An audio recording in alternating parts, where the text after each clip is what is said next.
Benbulbin in Sligo, casts a little spell on all who come close. It is one of our most celebrated mountains, and a real stimulus for the imagination. Its symmetry of slope and summit, its dramatic shape change from long mesa to ship's prow, its deep vertical fissures full of light and shadow in a westering sun, and its wet, gray limestone crags washed by clinging Atlantic mists never fail to impress. Ironically, it doesn't fit one's idea of a mountain. There is no peak that one's eye is drawn to, its level summit seeming instead to suggest a magical hidden space.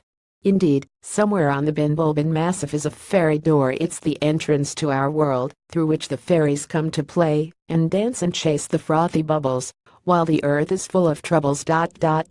And, more ominously, to seduce a solemned human child to the waters in the wild.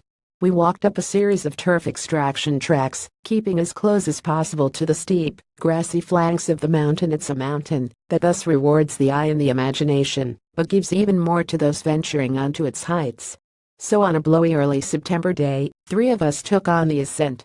We started at the ample parking at Luke's Bridge, having stopped, on the way, to admire the great slump near the eastern corner of Benbulbin, definitely not a quarry, as it's sometimes referred to. We walked up a series of turf extraction tracks, keeping as close as possible to the steep, grassy flanks of the mountain.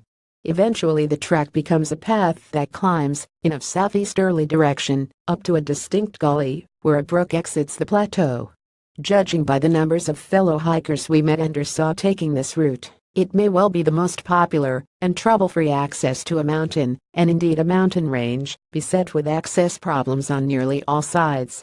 At the top of the gully our route swung to the right of the brook, curving around to a northwesterly direction, and up over a gently sloping, hummocky cratered area. In fact, these depressions are evidence of collapsed caverns in this cavern-riddled mountain range of soluble limestone. A hint of a path took us over some high ground, and onto the long, flat mesa of Benbulbin. To the south and southwest, cloud was flowing ominously around and over Nignaria, and the Ox Mountains. Now lovely views opened up for us, the blue stacks in bright sunshine under a perfect blue sky, and all the way along the lovely silhouette of the north shore of Donegal Bay to Slieve League, the beautiful North Sligo coast below us boasting lovely Streeta Beach, and the equally attractive sands around Mullimore Head. To the south and southwest, cloud was flowing ominously around and over Nignaria and the Ox Mountains, hastening our step. After a short hangout to savor just where we were, we turned at the Benbulbin summit trig point and reversed our steps back down to our car at Luke's Bridge. A more leisurely exploration would await another day.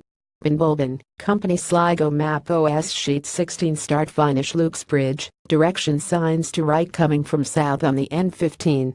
About 5 kilometers north of Drumcliff. Effort about 8 kilometers, 350 meters of ascent, about 2.5 hours. Suitability: mountain navigation skills needed, otherwise moderate fitness, good boots.